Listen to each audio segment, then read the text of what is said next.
네. 네, 유한타증권에서 방위산업 담당하고 있는 백종민입니다. 네, 네. 만나 뵙게 돼서 반갑습니다.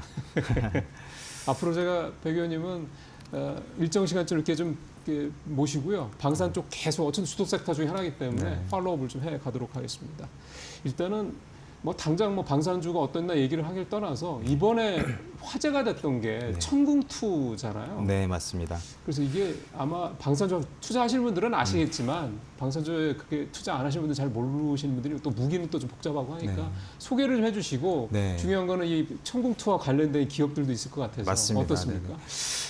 참 이번에 이제 어떻게 보면 연휴였죠. 그 연휴 동안 이제 이란 사태가 발발하면서 저는 그 연휴를 참 불편하게, 네, 좀 바쁘게 이렇게 보냈었는데요. 그럴 것 같아요. 네. 저는 이제 아무래도 저는 다방면으로 이제 뉴스 같은 거를 찾아보다 보니까 대표적으로 이제 그 개인분들이 많이 보시는 유튜브 영상에서 이런 요격 미사일, 탄도 미사일에 대한 영상이 굉장히 많이 맞아요. 나오더라고요. 네. 사실 그게 천궁2라고 단언할 수는 없지만 그 요격 미사일 중에 방공 시스템 중에 글로벌리 지금 가장 뛰어난 방공 시스템이다 중 하나다라고 보시면 되겠고. 천궁2가. 네, 맞습니다.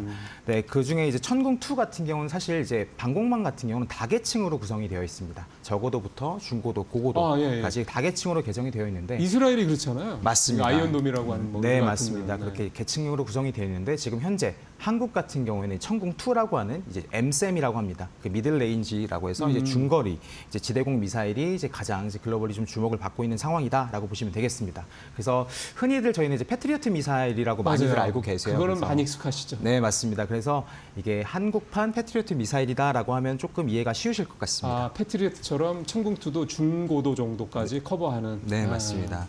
그래서 보통 이제 천궁2 같은 경우에는 세 개의 차량으로 구성이 되어 있습니다. 먼저 당연히 발사대가 있어야 되겠고요. 그렇죠. 그리고 이제 미사일을 탐지할 수 있는 레이더가 있어야 될 거고요. 그렇죠. 거기에 이제 이거를 통제할 수 있는 교전 통제소가 있어야 됩니다. 그러네. 네. 그래서 이 각각의 차량들을 다른 회사가 만드는데 이제 발사대 같은 경우는 한화 에어로스페이스, 그리고 레이더 같은 경우는 한화 시스템, 그리고 교전 통제소 같은 경우에는 이제 LIG 넥스원, 그리고 이 모든 세 개의 차량을 통합하는, 체계를 통합하는 역할은 LIG 넥스원이 맡고 있다라고 보시면 되겠습니다. 그럼 그 미사일 발사체는 어디서 합니까? 이게 발사체가 흔히 두 가지로 나뉩니다. 하늘을 날아다니는 거는 저희가 요격해야 될 게 항공기도 있지만 미사일도 요격해야 그렇죠, 되겠죠. 그렇죠. 네. 그렇게 되면은 사실 이제 AAM이라고 하는 이제 안티 에어크래프트 미술이라고 하는 부분은 이제 LIG 넥스원이 맡고 있고요. 그리고 이제 ABM이라고 해서 볼리스틱 미술이라는 게 있습니다. 그래서 그거는 대탄도탄 미사일로 한화 에어로스페이스가 체계 통합을 하고 있다라고 보시면 되겠고, 결국에 저희는 중고도잖아요. 지금 천궁2 그렇죠. 같은 경우에는 그렇게 보면 사실 탄도탄보다도 이 항공기 비중이 높다. 그래서 이 항공기를 맞추는 요격 미사일 비중이 높기 때문에 전체적으로 이 AAM 그리고 교전 통제소 그리고 이게 이제 LIG 넥스원 나머지가 이제 한화 그룹사로 봤을 때 전체적으로 비중은 한 5대5 정도라고 보시면 되겠습니다. LIG 넥스원하고 한화 계열사들하고 맞습니다. 반대반 네. 5대5 정도. 근데 이번에는 뭐 LIG 넥스원이 훨씬 더 탄력이 세더라고요. 맞습니다. 그렇긴 하고요. 네. 그러면 지금 언뜻 생각하는 게 아까 이스라엘 잠깐 말씀드렸지만 이스라엘은 저고도부터 중고도, 고고도까지 이렇게 시스템이 다층 체계로 돼 있는 걸로 우리가 알고 있잖아요. 네, 맞습니다. 그 우리가 예전에 들었던 사드, 네. 그거는 중고도입니까? 고고도입니까? 그거? 고고도라고 보시면 되겠습니다. 그러면은 그거는 이제 미사일을 주로 잡는 그렇죠. 그렇게 네, 되는 네, 거고. 네. 그러면 이제 중고도나 저고도는 미사일에다가 그다음에 항공기 중심으로 좀 하는 그렇죠. 거고. 네. 그럼 우리가 하고 있는 지금 천궁2는 기본적으로 중고도인데 네. 그 이제 아마 시청자분들께서 그럼 우리는 저고도나 고고도는 없어라는 생각을 하실 것 같아요. 네, 네. 뭐 잘 아시겠지만 사실 사드가 한국에 있잖아요. 예, 뭐 그건 이제 미국 거니까. 네, 말도 많고 탈도 많았는데 그렇죠. 이제 관련해서 이제 한국도 LSM이라고 해서 지금 현재 개발 완료된 상황이고. 우리도 네, 있긴 있군요. 맞습니다. 네, 작년 11월부터 이제 국내 양산에 이제 들어간 아이템이고요. 지금 MSAM 이제 천궁2 같은 경우가 사실 중동에서 인기가 굉장히 많습니다. 맞습니다. 네. 네, 사우디도 그렇고 제일 먼저 UAE로 나갔고요. 그다음이 사우디, 이라크로 나가 있는데 현재 사실 시스템 자체, 그러니까 포대 자체는 UAE의 2개 포대 정도가 이제 납품되어 있는 상황입니다. 근데 최근에 어쨌든 UAE 쪽 언론에서 UAE 쪽 이제 관계자가 발표했듯이 천궁2가 이번 이란 사태 때 굉장히 큰 활약을 했다. 그렇다면서요. 네, 뭐 요격률이 90% 이상이더라. 그러니까. 뭐 이런 식으로 이제 발표를 해줬는데 결국에 이게 그간에 천궁2가 가장 부족했던 점, 자, 실전 검증했다는 레퍼런스가 굉장히 부족했었죠. 네, 그래서 이러한 부분들이 검증이 됐고, 그리고 이제 이란이 군사 시설뿐만이 아니라 이제 민간 인프라 뭐 UAE의 두바이라든가 아니면 사우디의 그러니까 정유 시설을 타격하기 중국에 시작했습니다. 난리잖아요. 네, 맞습니다. 그렇기 때문에 지금 전체적으로 그럼에도 불구하고 피해가 일부 발생하고 있기 때문에 차세대 방공 시스템이라든가 아니면 기존에 도입했던 방공 시스템을 더 많이 도입하려는 니즈, 그리고 이번 사태로 인해서 그 미사일 재고를 많이 사용했기 때문에 그렇죠. 당장의 부족한 미사일을 채우고자 하는 채워야 수요, 되겠구나. 그런 것들이 조금 있을 수 있겠다라고 생각하고 있고, 네. 네, 뭐 이 밖에도 그 이제 한 중동 9개국 이상이 지금 공격을 당한 걸로 파악이 되기 때문에 뭐 카타르라든가 바레인 뭐 이런 지역들이 뭐 신규 천궁2 고객이 될 수 있지 않을까라고 생각을 해보고 있습니다. 그러면 현재로서는 중동 쪽에서 이 미사일과 관련된 천궁2 또는 아까 LSM이라고 말씀하신 거는 아직 실전 배치는 안 된 거긴 하지만 네. 그게 고고도니까 네. 지금 중고도는 천궁2로 하고 고고도는 LSM으로 할 수 있는 수요가 생길 수도 있다. 맞습니다. 이렇게 보면 되겠군요. 네, 맞습니다. 그러면 이게 네. 이제 조금 더 이제 나가서 생각을 한다고 그러면 네. 그럼 이게 수요가 중동에서만 있을까라는 생각도 좀 듭니다. 네, 네, 뭐 맞습니다. 유럽이나 뭐 동남아나 뭐 남미나 다른 데서 분명히 이런 수요가 있지 않을까 생각이 좀 드는데요. 맞습니다. 사실 아시아나 아니면 뭐 남미 뭐 이런 약간 사실 이제 방산 기술에 대해서 어떻게 보면 조금 뒤처진 지역들 같은 그렇죠. 경우에는 충분히 수요가 있을 거다라고 생각은 하고 있습니다. 근데 하지만 이제 유럽이나 미국 같은 경우는 사실 오래전부터 굉장히 잘 살았던 지금 지역이잖아요. 뭐 유럽이나 미국은 그렇죠. 네. 그리고 지키는 게 굉장히 중요했던 지역이고 그렇기 네. 때문에 좀 선진화된 방공 시스템이 있을 것이고 아무래도 이제 미국이나 유럽이 가장 부족한 게 이런 생산 시설, 생산 능력인데 그렇죠. 네. 그런 부분에 있어서 자국의 수요 자체는 좀 충분히 감당할 수 있지 않을까라는 부분. 하지만 저희가 최근에 이제 말레이시아랑도 LIG 넥슨 협력 소식이 조금 들리고 있고요. 그쪽도 방공망에 대한 수요가 있는 거군요. 맞습니다. 네, 그래서 이제 그쪽들로 조금 이제 도입이 될 수 있지 않을까 하는 그런 기대감이 조금 있고, 근데 다만 이제 방공 시스템 자체가 이제 사실은 조금 수출 난이도가 굉장히 높습니다. 네. 왜요?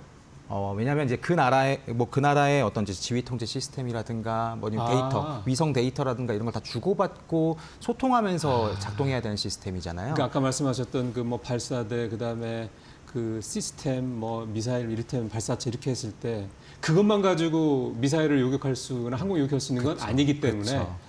훨씬 더 폭넓은 데이터가 호환이 됐을 때 저희가 요격률이 높아질 가능성이 높잖아요. 그렇겠죠. 아무래도. 근데 이제 아무래도 이제 한국 같은 경우는 이 천궁2가 방공 시스템으로서 첫 수출이다 보니까 그렇죠. 사실 그 기존의 다른 이제 저희가 노리고 있는 지역들 같은 경우에는 이제 다른 유럽이나 미국 혹은 이스라엘의 방공망을 사용하고 있을 가능성이 높잖아요. 그렇죠. 그쪽이 먼저 했으니까. 맞습니다. 이제 그러면은 저희가 그 시스템에 아무래도 직접적으로 호환되기 어렵기 때문에 어떻게 보면 좀 수출 난이도가 높다라고 보시면 되겠고, 다만 그렇게 되면 이제 반대로 생각해 보면 천궁2가 수출됐던 지역들 같은 경우에는 앞으로 우리가 LSM이라고 하는 그러니까요. 그 거기까지. 방공망이 훨씬 더 시스템 호환성이 그렇죠. 좋기 때문에 그렇죠. 수주 가능성이 높다라고 보고 있고, 실질적으로 논의도 일부 진행하고 있는 걸로 파악되고 있습니다. 네.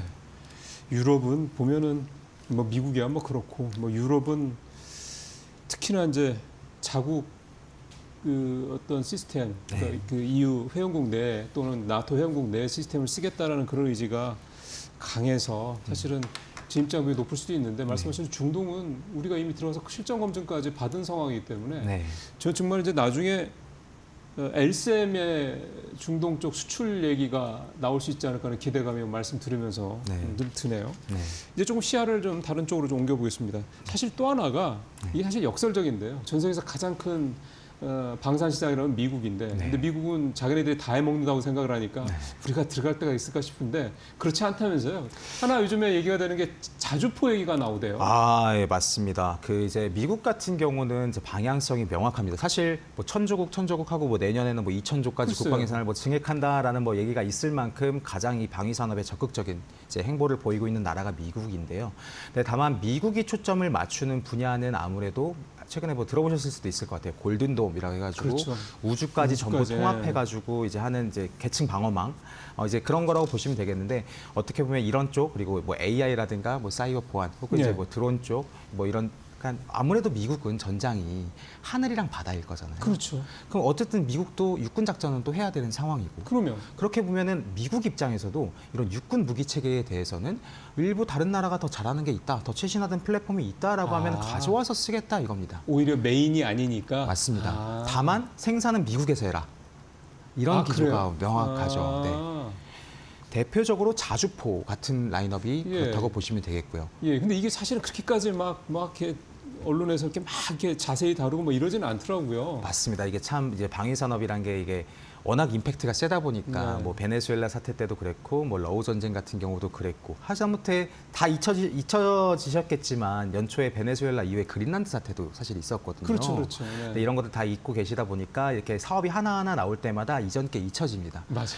하지만 이런 잊혀지는 사업들이 사실 진행이 안 되는 게 아니라 물밑에서 논의 중이고 이게 언젠가 다시 수면 위로 올라옵니다. 저는 이러한 흐름 자체가 방산주는 어떻게 보면은 좀 갖고 있다가 이런 것도 있네, 이런 것도 있네 하는 좀 기대하는 흐름이 오히려 조금 나타날 수 있다. 그러면은 장기 투자를 해도 되는 뭐 그 얘기는 사실 투자 전략에서 할 얘기긴 한데 네, 그런 맞습니다. 느낌이 좀 드네요.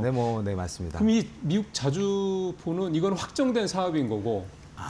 네. 그렇지는 않고요. 사실 이것도 5개 업체와 현재 경쟁 중 이라고 보시면 우리가 되겠고. 그 중에 하나고. 네, 이거는 맞습니다. 어디가 K9일 것 같은데 그럼 한화 에어로스페이스가 이제 여기 참여하겠군요. 네, 정확하십니다. 한화 에어로스페이스의 이제 K9이 이 사업에 참여를 하고 이제 이 외에도 뭐 레인메탈이라든가 아니면은 뭐 BAE 시스템즈 같은 이런 글로벌 선두 기업들과 경쟁하는 자리이지만 한화 에어로스페이스 같은 경우에는 사실 자주포로서는 지금 글로벌 명실상부 넘버원이거든요. 그럼요. 네.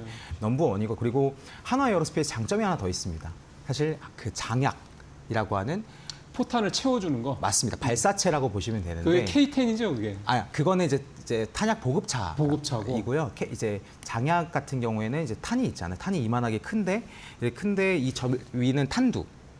네, 그리고 이 밑에 이걸 발사시켜줄 발사체가 있어야 됩니다. 그렇죠. 근데 이건 사실 화학 물질입니다. 아, 그렇기 때문에 지금 글로벌리 유럽에서도 그렇고 미국에서도 그렇고 이런 155mm 탄에 대해서 굉장히 캐파를 많이 늘리려고 하는데 이 그 장약 쪽에서 지금 병목이 많이 발생하고 있는 상황입니다. 그래서 관련해서 한화 에어로스페이스 같은 경우는 올해 하반기에 미국의 장약 공장을 착공을 하고 그렇게 되면은 어떻게 보면 이렇게 종합적으로 봤을 때 이게 패키지가 될 수 있다라는 그러네요. 거죠. 네. 우리가 자주포 우리 거 써줘. 그럼 우리가 장약도 이렇게 채워줄게. 네. 거기다가 뭐 우리 자회사는 지금 미국에서 조선 사업도 하고 있어. 네, 이런 그렇죠. 식으로 전체적으로 한화 에어로스페이스 같은 경우는 종합 방산 업체로서 미국 입장에서도 굉장히 매력적으로 보일 수 있는 회사다라고 보시면 되겠습니다. 그리고 뭐 자기 나라에 공장도 짓겠다고 하고. 맞습니다. 근데 이 자주포가 이게 한 10조 규모라고 얘기를 하는 걸 제가 좀 기사에서 좀 봤고. 네. 그다음에 미국의 현재 주력이 M109 팔라딘이라는 건데 이거가 문제가 사거리가 짧은 게 문제다. 네. 그래서 얘네가 뭐 자주포를 이제 하려고 외국 거를 받아들이려고 한다라는 건데 맞습니다. 그럼 한화 에어로스페이스의 경쟁력이 네. 얘네들이 부족한 그러니까 들면 사거리가 길거나 뭔가 네. 이런 것들이라고 봐야 되겠군요. 한화 에어로스페이스 경쟁력은 사실 거의 뭐 대부분의 부분에서 뛰어납니다. 사실 뭐 사거리도 그렇고 사실 내구성도 굉장히 중요하거든요. 그리고 온타임 온버짓 네, 이것도 있고 그런 것도 있고 그리고 사실 가격적인 측면에서 굉장히 매력적이고요. 참 가성비 최고죠. 그렇죠. 사실 이 자주포라는 게 사실 한국 입장에서는 이제 대북한을 이제 겨냥하고 만들어진 무기다 보니까 사실 이게 수십 년 동안 이 밸류 체인이 서플라이 체인이 살아 있었거든요. 그럼요. 그렇기 때문에 굉장히 네. 가성비 있게 만들어줄 수 있고 그러면서 실전 검증까지 일부 완료된 이제 명실상부 가장 뛰어난 무기 중 하나다라고 보시면 되겠고 다만 미국을 공략함에 있어서 미국 같은 경우는 이제 궤도형 흔히 저희가 보는 탱크형 예, 그렇죠. 이렇게 그것보다도 훨씬 더 조금 이제 가볍고 이렇게 날라서 이제 해외에서 작전하기 좋은 이런 차륜형이라고 하는 제품이 있습니다. 바퀴 달린 거. 맞습니다. 그 분야 같은 경우는 한화 에어로스페이스가 그렇게 강점이 있는 분야는 사실 아닙니다. 그렇죠, 그렇죠. 하지만 내년 중에 개발이 완료가 되고 아. 훨씬 더 진일 보안 이제 A2 버전이 내년에 이제 개발이 완료가 되게 됩니다. 이제 그게 이제 미국 시장에서 확실히 먹힐 거다라고 이렇게 조금 먹힐 가능성이 네, 높다. 네, 저는 현재 이렇게 보고 있습니다. 예, 자주포 사업을 먼저 여쭤본 게 이게 좀 사실은 좀 말씀하신 대로 좀 수면 아래에 있던 거라 요거를 좀 한번 다시 여쭤봤고 네. 사실 미국과 관련돼서는 그 한국 항공우주의 그 훈련기, 네, 미해군 맞습니다. 훈련기 요거는 사실 계속해서 좀 회자가 많이 됐던 거예요. 맞습니다. 요건 뭐 진행 상황이 좀 어떻게 되고 있습니까? 사실 이번에 이제 3월 달에 이제 RFP라고 해서 어떻게 사업이 진행되고 어떻게 평가를 할 거다라는 어떤 그 제안서가 최종적으로 이제 마무리가 될 최종본이 나올 예정이었는데 일단은 현재 이란 사태 때문에 미국 국방부도 바쁠 수도 있잖아요. 그렇죠, 그래서 그렇죠. 일부 지연 가능성이 있을 수도 있겠다. 지금 시점에서는 조금 네. 그렇게 말씀을 드릴 수가 있겠고 다만 이게 몇 차례 지연이 됐었고 있었고 미국 입장에서도 이 해군 훈련기에 있어서 좀 몇 차례 이제 사고가 발생했던 이력이 있었기 때문에 굉장히 급한 상황이다. 네. 그런 관점에서 봤을 때는 올해 3월 안에 RFP가 나오고 내년 1분기 안에 우선집 상대상자가 선정되는 그런 흐름 그대로 이제 진행될 거다라고 생각은 하고 있습니다. 이거는 사실 이게 좀 우문이긴 한데 우리가 좀 해볼 만합니까? 아, 이거 우문은 아닌 것 같고 이게 핵심이라고 저는 보고 있습니다. 사실 이게 카이가 혼자 나가는 건 아니고요. 이제 로키드 마틴. 네, 그래서 같이 한다면서요. 네, 글로벌 넘버원 방위 산업 회사죠. 로키드 마틴과 같이 컨소시엄을 이제 이뤄서 보잉이랑 이제 스웨덴의 방산 기업인 사브 이 컨소시엄이랑 이제 경쟁하는 사업이다라고 보시면 되겠는데.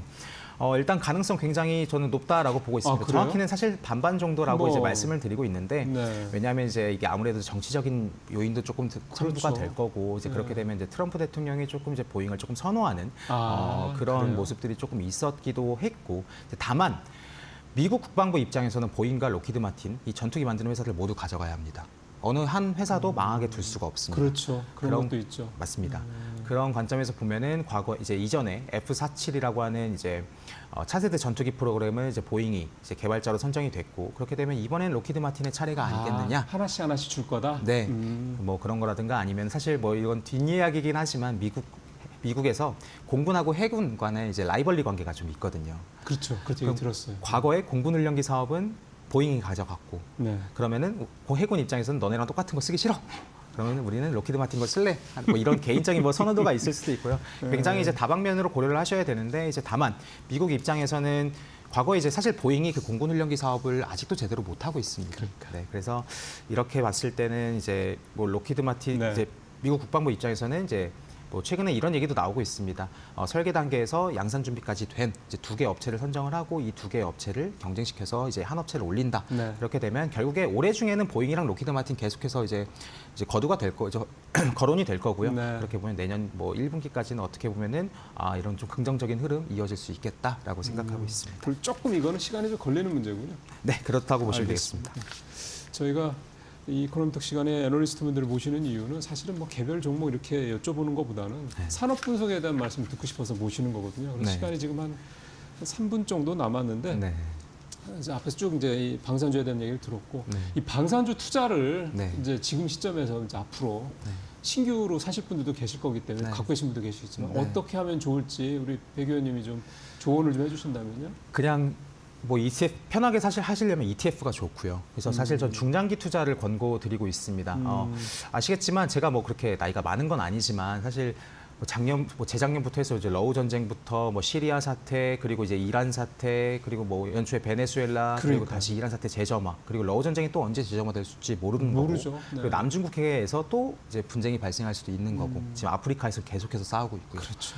사실 이런 시대의 흐름 자체를 조금 이제 받아들이자 그리고 이런 시대의 흐름을 이제 관통할 수 있는 섹터가 방위 산업이다라는 측면에서 향후 뭐 몇 년을 뭐 되도록이면 그러지 않았으면 좋겠지만 그래도 이러한 좀 한 시대가 이제 막 시작했기 때문에 이러한 흐름에서 좀 중장기적으로 중장기 투자를 권고하는 바이고요. 그래서 쉽게 투자하시려면 ETF가 좋고 방산 ETF의 장점이라면 우주가 같이 포함이 됩니다. 아 그러네요. 네. 그래서 이런 우주 산업까지도 같이 투자할 수 있는 방향이고 우주 산업 역시도 사실 굉장히 유망한 업종이잖아요. 맞습니다. 이건 네, 앞으로 더 성장성이 크다는 얘기를 하니까. 맞습니다. 그래서 우주가 성장성을 담보하고 방산이 성장을 안 한다는 건 아니지만 방산은 확실하게 실적이 나와주고 있고 이 실적 기반한 성장 그리고 우주는 앞으로의 성장성을 보고하는 성장 약간 이런 관점에서 봤을 때 굉장히 매력적인 그 자체로의 포트폴리오가 아닌가라고 일단 생각은 하고 있습니다. 예, 사실은 아까 천궁2 얘기할 때 거론됐던 회사들 네. 하나에어로스페이스, 한화시스템 다 우주항공이랑 또 섹터로 해서 주가가 한번 올랐던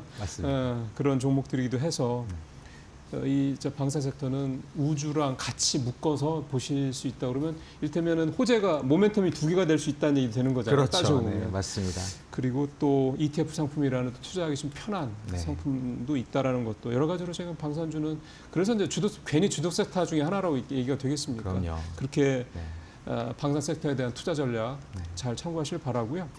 그래도 뭐 오랜만에 어렵게 나오셨으니까 최선호주는 있을 것 같습니다. 그래도 우리 백 의원님이. 그렇죠. 네. 사실 중장기 성장성은 다 똑같습니다. 한국 방산주 굉장히 매력적이고 지금 글로벌 시장에서 이제 이제 시작한 지 얼마 안 됐음에도 불구하고 막 여기저기서 뭐 물가 네. 빗발치는 걸로 알고 있습니다. 하지만 저는 그 중에서 이제 한국항공우주 이제 말씀드리고 싶은데 네. 이제 한국항공우주는 사실 KF-21이라고 하는 정말 이제 대한민국 국민들의 염원이라고 볼 수 있는 이제 수조 원의 개발비가 들어간 사업이고요. 그래서 4.5세대 전투기인 KF-21이 올해 하반기부터 양산이 시작이 됩니다. 그리고 양산 시작 전부터 뭐 필리핀, 인도네시아, 사우디, UAE, 뭐 폴란드, 뭐 말레이시아 여기저기서 막 수출 문의가 이루어지고 있습니다. 그렇더라고요. 그만큼 매력적인 아이템이고 네. 이게 4.5세대에서 멈추는 게 아니라 저희가 잘 아는 5세대, 뭐 F-22, F-35 같은 전투기들 그리고 앞으로 유무인 복합 전투 체계가 이루어질 6세대까지도 확장할 수 있게 그 미래를 보고 만든 플랫폼이기 때문에 훨씬 더 매력적이고 그리고 최신 플랫폼이기 때문에 그렇죠. 아무래도 운영 유지비, 부품 교체비 이런 게 훨씬 더 저렴합니다. 그래서 이게 굉장히 매력적인 아이템이 될 거다라고 보고 있고 당장 실적부터 아마 올해 네. 가장 높게 성장하는 이제 종목이 아닌가. 작년에 한화 에어로스페이스, 현대 로템이라고 보셔도 되겠고, 뭐 그리고 사실 뭐 네. 이거는 별개로 단기적인 거지만 이제 이란 사태 때 이제 방산주가 확 올랐었잖아요. 네. 그때 한국항공우주는 안 올랐었거든요. 맞아요. 근데 오늘 많이 오릅니다. 네, 떨어질 땐 또 같이 다 떨어지더라고요. 네. 더 많이 떨어지더라고요. 그래서 네. 이란 사태와 무관하게 굉장히 펀더멘탈 뛰어난 회사이니 저희는 앞으로 이제 한국항공우주는 좀 꾸준히 좀 떨어질 때마다 담으면 좀 성과가 있으시겠다라고 말씀을 드리겠습니다. 알겠습니다. 제가 뭐 두 번 말씀드리지 않겠습니다. 자, 오늘 유한타주권 백종민 연구위원과 함께 방산 섹터 얘기 나눠봤습니다. 오늘 말씀 잘 들었습니다. 네, 감사합니다.